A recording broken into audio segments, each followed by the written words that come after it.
Future of Transportation, and my name is Gerald Leonard. And you can I was asked to kind of lead this section when I met with Sanjay, and just to know a little bit of my background, because these are really the experts as far as the future of technology and all the mobility and the specifics.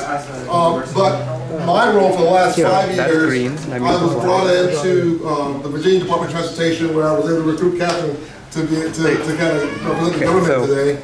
But I was brought in about 5 years ago when they were having a problem with their online system, how they manage all their road construction projects. And basically the size of the problem was they had 14,000 projects and a $16 million budget.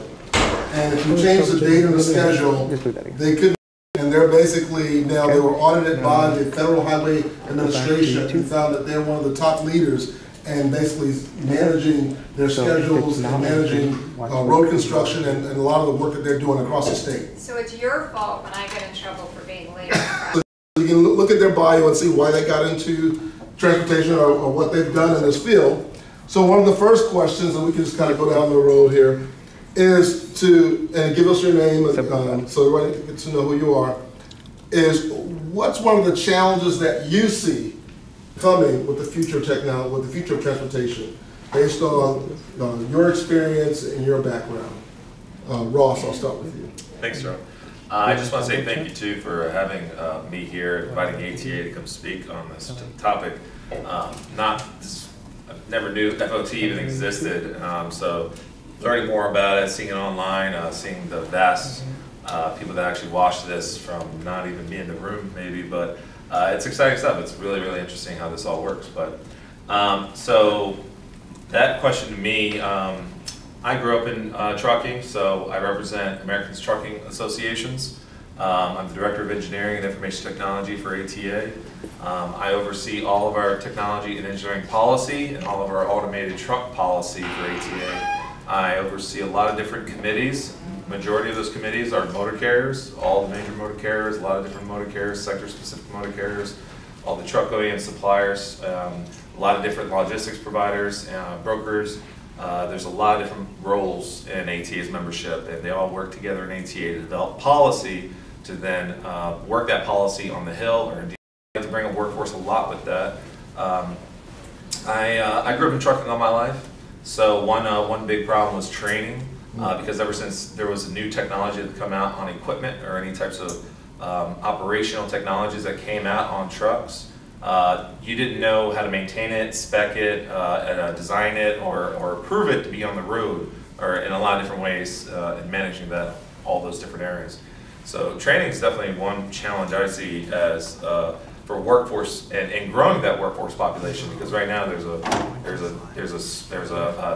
I won't say dying age, but the age of working on trucks and driving trucks is growing older, and there's not really this burst of young energy of talents coming in to fulfill that area. I know, like on Department of Labor, I think a truck technician or truck driver is the #1 job availability out there that's around there. So that's one big challenge for technology coming through for trucking side. Right. There's a lot of other ones, but I know we got a short time, so we'll move on. Okay. Right, so I'm Rob Braswell. I'm the Executive Director of ATA's Technology Maintenance Council. We're a part of the American Trucking Associations, although we represent the practitioners in the industry of maintenance specification engineering of commercial vehicles.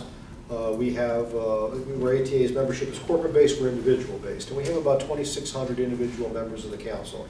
Our primary role is to develop industry best practices, recommended practices we call them, for the commercial industry on how to spec and maintain a vehicle. And we have about 4,000 pages, about 500 standards that we currently take care of. We have about 110, 115 committees that are developing new best practices. And in all of that activity, we've been around since 1956 doing that work. I would say this is one of the most challenging times. When we were first founded in 1956, the challenge then was we had very poor equipment on something that this new internet at the time called the National Highway System, right? The Interstate Highway System was just being developed at the time. And that was a big challenge. Well, now we have a new challenge, which is, as Ross was talking about, you have a shortage of next-gen workforce and all the things that go along with that. But even added to that, of course, is the growing vehicle complexity. And the equipment user, which is the main person that, or folks that we represent at TMC, are having to deal with an increasingly complex vehicle that's becoming more difficult to maintain, with added features where there's not necessarily seamless vehicle integration. I mean, our industry is not a vertically integrated industry yet. There are a lot of different players. The person that buys the truck is more of the systems integrator in some cases than the people that actually build it, because they have a lot more knowledge of how that vehicle is going to be used in their individual application. That's a very important thing to know. It's one of the reasons why TMC exists, is to help them, get through all of that. So with that increase in vehicle complexity and all of these things like automated vehicle technologies, different modes of power, the things that you're doing in terms of like vehicle-to-vehicle communications, vehicle-to-infrastructure communications, we see all of that, and there's definitely positives to that, but we're still trying to figure out how to get the vehicle not to destroy itself through corrosion during the winter season going down the road. So you talk about automated systems, and you talk about all these things and getting rid of the, well, I bet you they'd love to get rid of the traffic signals because, well, quite frankly, I mean, that's one thing less to corrode, right? Because you're dealing with the same de-icing chemicals that we are. So that's a major concern. That's a multi-billion-dollar problem for our industry. Is anything in the hot zone, that's from the ground, the road surface 3 feet up, if you have it on a vehicle, it corrodes. Any kind of a compromise in the vehicle electrical systems, any connectors, perfect places for it to wick and degrade the vehicle. So when you have electric vehicles, you have automated systems, all of this working together, how will it perform when it has to deal with road chemicals? We don't know. And that's a big challenge, and I don't know the answer to that. And we may not know until after these vehicles are in great numbers. But if it's anything like the current generation of vehicles that we have, it's to give somebody pause, quite frankly. So that's what I'd say is one of the great challenges. You all heard from me already, but first of all, I want to start with an apology. If I seem like I was critical of the United States and particularly policymakers in terms of their ability to adopt automated technology, it's not the case. I think in Europe particularly, and in Switzerland per capita, why they have so many of these projects versus the other places is because they have these little fiefdoms, these cantons, which essentially create their own laws for how they want to run autonomous projects. And so it's sort of like a benevolent dictatorship. They can say, we're going to do this, and they don't have to worry about a federal issue or a lot of regulations.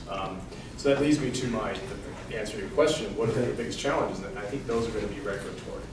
If you think about the adoption of the car in the early 1900s, there weren't any regulations, and industry just plowed ahead and just built cars, and people got on roads, and ultimately the regulations caught up in creating safety and requiring a rear-to-rear or whatever it might be. But initially, that was not the case. And in the same way, we're moving fast and breaking things, as Mr. Zuckerberg would say, and we also have to catch up with the regulations to address them. Okay. Robin? I'm Raivo from Tartu University from Estonia, and those who don't know where is Estonia, it's northeast Europe, it's a very small country. And we actually in our university are designing and developing a shuttles, similar as on the presentation. And we got the first version running the last year, so we're building the next version at the moment. And here in the US, I'm actually working actually the same issues. Actually went out to collaboration, actually, to start the collaboration between Europe and US. And we have some projects actually to build a US version of our shuttle bus.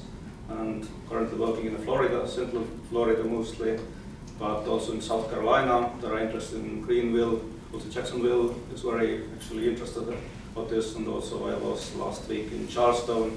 Very nice historic city, but also actually it's fitting very well the autonomous shuttles into this environment together with horses, let's say, and that's actually different cities are looking for alternatives solutions in the downtowns and in different places. So this is how we're working, and actually, in fact, we are announcing the US-Europe Estonian cooperation in this day after tomorrow in our embassy, which is just over the corner. And we're going to have also talk about use cases coming in Florida, also working with us verification and validation procedures, which is really important. And we also saw this scenario databases, so exactly what we are going to work there, and other like delivery robots and stuff like this. So all are welcome actually. If you're interested, just let me know later on. About the concerns or the challenges, I would say like kind of manufacturer, although we are a university, but the safety is definitely the biggest challenge, and also the user acceptance. How does that? Because the theory is very, very nice that we can save the lives, and there is really huge potential of this. But to get everything work in the safe way, in the end, it's kind of a big challenge. And of course, the technology is not yet mature. That's for sure. It takes time, but all those things to put together and really achieve this what we are looking for, this open case concept. So I think it's quite huge channels. What we see in the pilots, for example, that users or some people going to kind of probe or test what autonomous vehicles how to behave, just jumping on the front of this and see, okay, does it stop or not? You can see it like a normal car, no one's jump down the road, very occasionally, but it's happening in autonomous driving, and that's kind of user acceptance, and we want to see or actually get over this challenge. Okay, excellent, thank you. Anwar. Hi, my name is Anwar Baliachi. I'm a solutions architect working on autonomous vehicle driving in Red Hat. I'm really passionate about this subject, been involved in it for quite some time, and my role is more on the software development and helping engineers and data scientists have a platform where the intelligence and AI is built that gets deployed on the vehicle. But sometimes, as we are infatuated by the concept, we forget that safety is number one. So some of the challenges that we see and deal with is collaborating with our teams across the globe in Europe, Asia, all over, and find that different car manufacturers want to approach things differently. They have different policies, regulations to abide by, and that makes things a little bit difficult when it comes to collaboration and sharing ideas and making decisions. The other thing is the concept is predicated on collecting data and processing it, as we illustrated. So when it comes to personal data and privacy and guarding our right as the public is out there just going out and about, not worrying about what's around them, and all they're concerned with is crossing a street, getting to their destination, but everything about them is being collected, whether they're driving, they're passengers, they're pedestrians. Now, who has the right to see that data, process it, where is it stored, who's going to have access to it later, perform research, run reports? Does it stay there? Does it go away after a certain point? So that's a major challenge that we look at and are dealing with, and we need to find answers and come to an agreement how that's decided. The other thing is the security, and I think the gentleman that was here in the second row pointed out, is as you deal with wireless access, over-the-air updates, security breaches, concerns, those are critical things because they affect not only the state of the software that goes on components of the vehicle, but the whole process as a whole.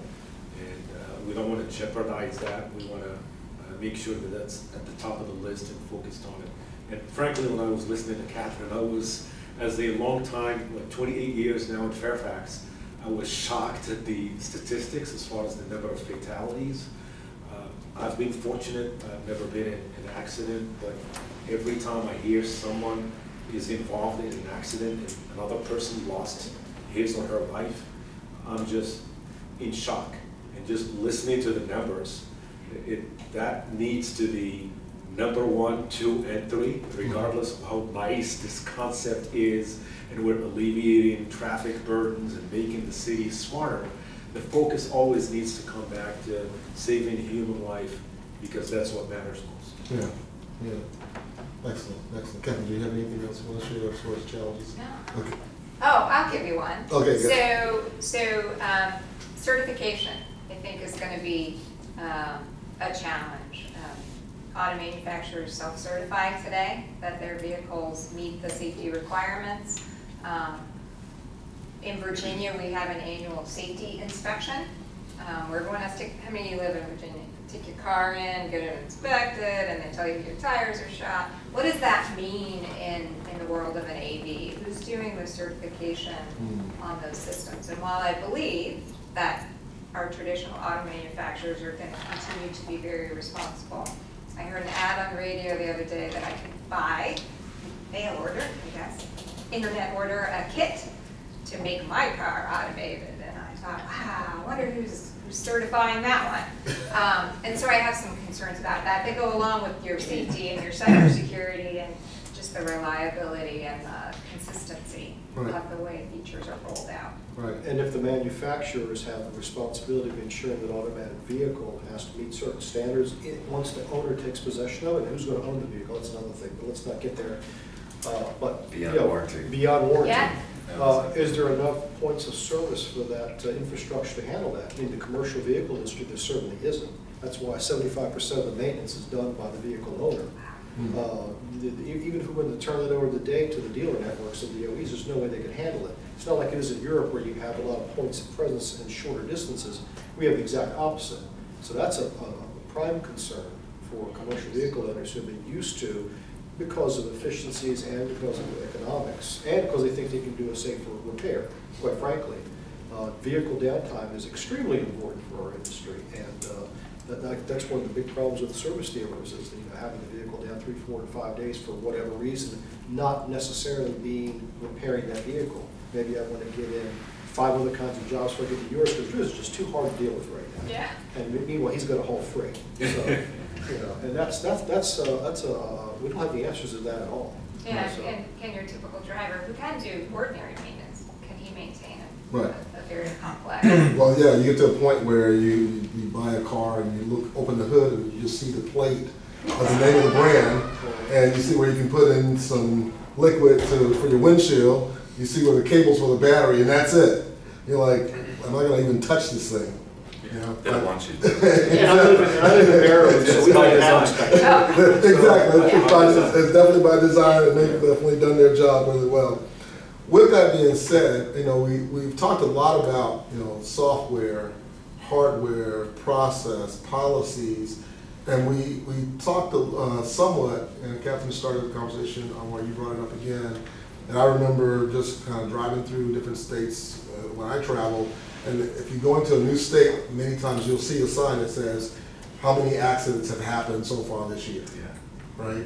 And I remember I just drove through Georgia, and when I went down a couple weeks ago, it was 200 something, and I come back through there, it said 300 something. And it's like, whoa, what happened in like a month or so, right? With that being said, taking the consumer and the question, what do you see as your role, or what do you see are the opportunities, challenges? Let's have a conversation about the consumer and their adaptability of this new automated processing system, because obviously one of the challenges, as you're saying, even with if the consumer end users, the truck drivers or whatever, a lot of it is just getting people on board.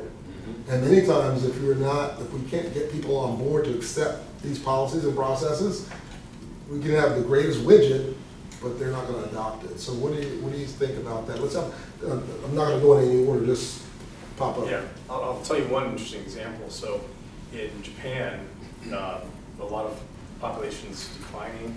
It's also getting more elderly, and there's these towns where there's mobility wastelands where a lot of elderly people are. And so they've been conducting tests of autonomous shuttle like those you saw in the videos. And as a way of testing how well elderly people will adapt to this technology. And interestingly enough, after initial kind of trepidation, they become very adaptable to these shuttles, which are they have systems inside that don't require them to have the mobile phone or anything. They can hail it from a bus stop. They can indicate the destination, etc. But surprisingly enough, you'd think the answer would be, okay, this young generation will adopt things very quickly, like they do, and there'll be no problem. But it also seems like the elderly benefit so greatly from having now a form of mobility in these towns that they're willing to accept it and use it. Because otherwise they would have lost that capability. Exactly, that freedom, yeah. That freedom, exactly. We had actually a very similar situation that when we presented our shuttle bus, and then we had like one visitor, a blind guy, who can't see, and there was like kind of presented. He said, I don't care about technology. Just tell me when I can use it. Yeah. And just I don't care. I don't say okay, it takes. Why I have to take this into account? So just tell me number. Is it 2 years? Is it 3 years? When I can start using this kind of service? And that's actually and I think therefore these AV shuttles are actually the first one which will be introduced in real business cases. And the personal cars will be the very last ones probably. Yeah. So we don't need to concern so much that okay, I don't allow it anymore, maybe try or something. But we start with the AV shuttles and they start to serve slowly. People will start accepting those and using, and then probably the trucks will be the next ones, so in commercial vehicles. And probably very, very end, and we have the personal cars which disappearing on the roads. Right. A quick point on the consumer and not being on board part of things. Yeah. I personally believe for everyone in the field, it's critical to provide a platform for consumers to give their opinions and provide feedback and learn what the concerns are so that they can be addressed. Right. And validate what those concerns are and find solutions to them. More importantly, encourage collaborations. Right. If this is going to be solved, whether it's from a security standpoint, safety, regulatory, there needs to be a shared effort among everybody involved. And consumers play a big part because they're out there, they see things, they have a lot of information, so we need to give them a mechanism or a way to provide us feedback. And not only encourage that, but reward them for their participation. So that they're part of the experiments, they feel part of the experience and they're playing a role in advancing the field. Right. So that we're taking that and incorporating into the advancements that are happening within the autonomous field. So to me, that's a critical factor in us succeeding. Right. Do you feel like companies are doing that? Not enough, because most of the time, at least the areas that I'm involved in, we have it's business driven and it's based on profitability, right? The company is getting involved because there is an investment and they look at the numbers. Right. Are we going to get there in 6 years, or are we going to be making X amount of dollars? Right. Of course, safety, concerns, everything else we've talked about. But when it comes to these things that I mentioned now for making a platform available to consumer, processing feedback, giving them the ability to share and voice an opinion, that's an additional expense. Now you need a committee, a group, someone to oversee the collection and processing. Right. So that's going to be money out of their budget. Right. So I was at that meeting last week, I think I mentioned, and we got into this conversation about the features that are on today's vehicles, the level 2 features, the adaptive cruise control, lane keeping, automatic braking, blind spot monitoring. And how we're already seeing those technologies begin to very slowly bring our crash numbers down. They're having a positive impact on safety, but we don't tell our story very well. We don't get out in front of consumers and say, these technologies are making a difference, and they are the building blocks to automation. We're not making that connection at all. Right. But we're also not making them aware of the real tangible benefits and what we're seeing from those systems. And somebody even mentioned, we incentivized hybrid and electric vehicles because we believed there was an environmental benefit. Could we also, as a government entity, incentivize these sort of building blocks to automation because we see the safety benefits? I don't know what it takes to do that. I'm not sure if every insurance company does it, and I will say this. I would say probably October, around that time, I had a car, really loved it. It was totaled. It was literally parked on the street. It was totaled. I had to replace the car with a newer car. I'm not going to market and brand. I was forced to buy a new car. There you go. And it had all of these nice little features and the blind spot. And I'm calling my insurance company and thinking, okay, what's the price tag? And it actually went down. It cost me less on insurance. So it's basically, it's kind of what you're saying. There's more, and the But reason you they. didn't know that going in. I did not know that going in. There was like, okay, heart palpitating, what's this gonna cost me? This is much better vehicle than what I had.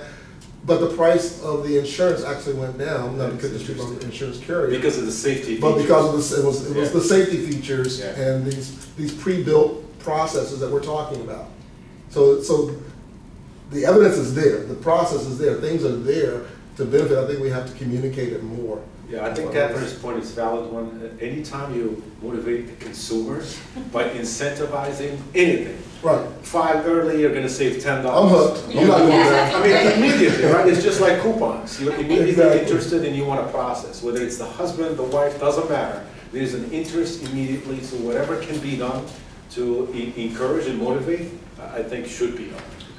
I don't know about the passenger car world, because that's not where we live, but in the commercial vehicle world, our group serves as a forum to do that. I think, but for example, when analog braking systems came into the commercial vehicles the second time, the first time was disaster. It was analog, it didn't work out so well. The second time, we were an effective forum where government, academia, manufacturers, the end user all worked together to demonstrate these vehicles in the field and increase the comfortability so that once the mandates came down, it was a fait accompli. Everybody was on board with analog brakes. I think this is the same thing we're doing with automated vehicles. We have a study group, for example, within TMC that looks at just automated and electric vehicles. And we provide a forum for that mix of information. Yeah. So for the passenger side, for the regular consumer, I think that would be more of a challenge. But the benefit, though, may be greater there also. So finding new ways to get that message out. I understand will be challenging, but that's something to look at. Maybe through social media, et cetera. You have new tools that you didn't have 20 years ago. We were looking at ABS, and that would be a very important part of the solution there, is to get people interested in learning about those benefits that way. Agreed. So one last thing on the consumer part, I guess, is no matter what car you buy, by 2022, you're going to have a car with AEB.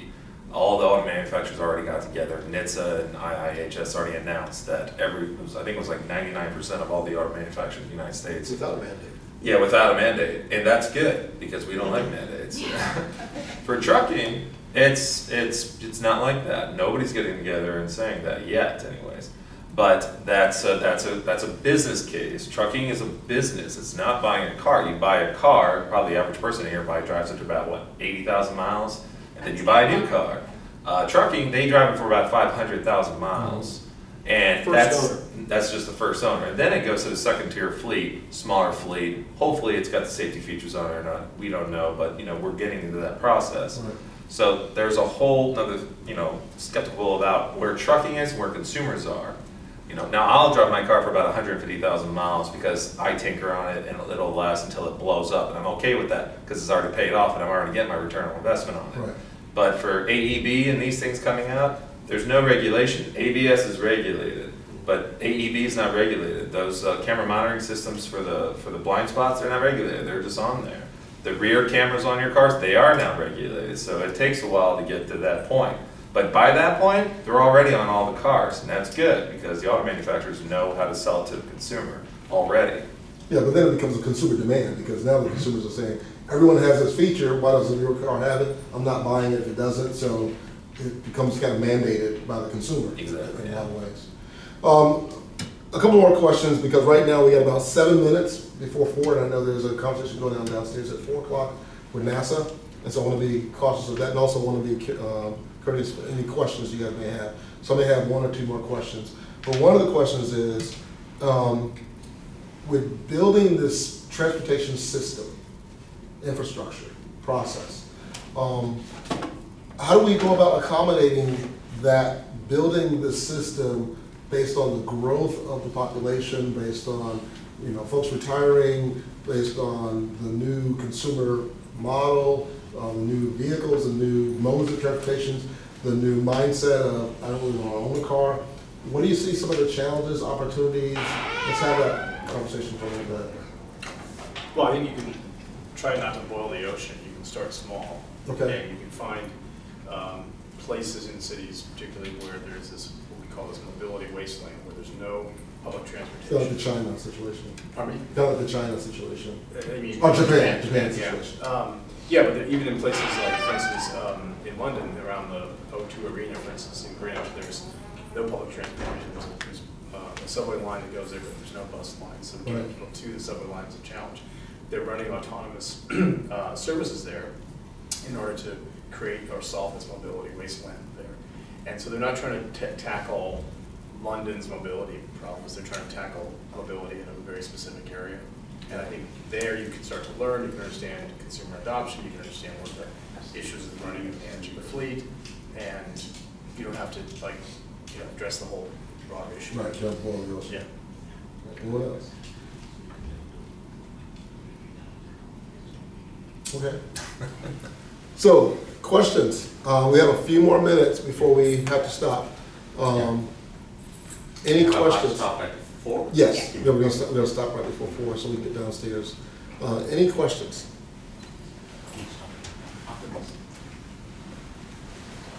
Did we answer everybody's question? Get our jobs. Nobody complains if you have I know, right? Yeah. We got 5 more minutes, so I want to ask one more question. What other, let me ask you that, okay, so let me ask you this question. Always in a podcast or conversation with this question. Because we talked a lot about the theory, the process, the practice, but obviously anybody who comes to one of these conferences, they're interested in getting into the field. They're interested in getting involved, right? So what's one tip or strategy would you give someone who's looking to get in, to grow their career or to get involved in this area? How would you, what one tip would you give them as far as, hey, here's a way to get involved or to make yourself attractive to an employer in this area? I think one critical one is definitely do the amount of research that's necessary to learn about the history and the background. Okay. If it's a new concept, understand why it's important, why people are talking about it, what's contributing to the volume, and then you learn what interests the community, what projects are going on, how that person can contribute to it. Okay. There are a lot of ideas and opportunities, not only to advance the field, but to contribute to new things, Okay. work on existing projects. So spend time doing your own research. Absolutely, and then invest personal time. Yes. Nobody's going to hand you a book or a manual and say, this is how it's done. You have to invest a lot of personal time to not only train and learn, Yeah. but also discover areas where you can make an impact. Right. So to me, that's a critical aspect. Excellent. I'll just add on that because I like where that's going. FMVSS is NHTSA's safety standards. If we're talking about consumer cars or even the new the Neuro exemption that's out there now, you know, Google made a robot car that delivers freight now, and they're testing that in California now. There's an exemption out there, DOT, to approve of it and let it do it by itself and not be limited to just the research. But read your FMVSSs. If you're going into this world, I won't hire you unless you know your safety standards, because I'm not going to spend 6 months in training you on the safety standards that I need you to know. So yeah, to be involved, because every meeting that we're in now is what safety standard needs to change to allow automated vehicles on the road. Yeah, and it comes back again to personal investment. So that's time on your own that you have to invest to be able to do that. Can I add on to that? Because from a public entity perspective, understand what my problems are. Okay. Because I have very real challenges, and I'm not deploying this technology because it's the shiny object. Right. I'm deploying it because I have really big challenges. Right. And I cannot tell you how many people call me with widgets, and I don't need another widget. I need a solution to my problem. Yeah. So don't come at me with a shiny object, come at me with a solution. Solution. I just wanted to comment that I have 3 kids, and my youngest is 12, and she was basically born with her mobile in her hands. And when this generation is coming into the traffic, driving the cars, I don't want her to be in the driver's seat. Right. I want her to be in the autonomous car, so that she will travel safely. Yeah, because that's your way of protecting her and Right, reducing the she's amount of already concern She's and already anxiety. for example. Right. Right. Yeah, no, good. And that is for just sure. like 7-8 years from now.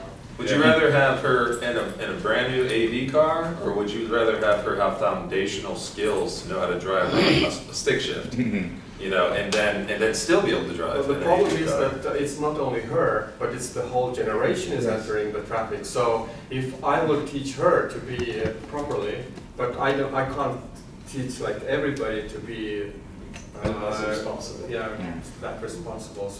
So that is the problem. Actually, it's quite interesting change has been like young people are not anymore so much interested about getting license to drive car. I don't care about anymore so much about this. Like I was very much wanted to get my license in the first day when I Right. got 18. Right. They said I don't care so much anymore. Maybe I don't need. Yeah. So they It's a different already mindset. expect kind of that autonomous vehicles or it's makes sense for them already. So that's what big change. And it depends where you live, too. Yeah, Exactly. my Yeah, kids but are right it's, there. in general, I think it's going to happen anyway. Okay, so we're gonna wrap this up. Great conversation. Thank you guys. And thank you.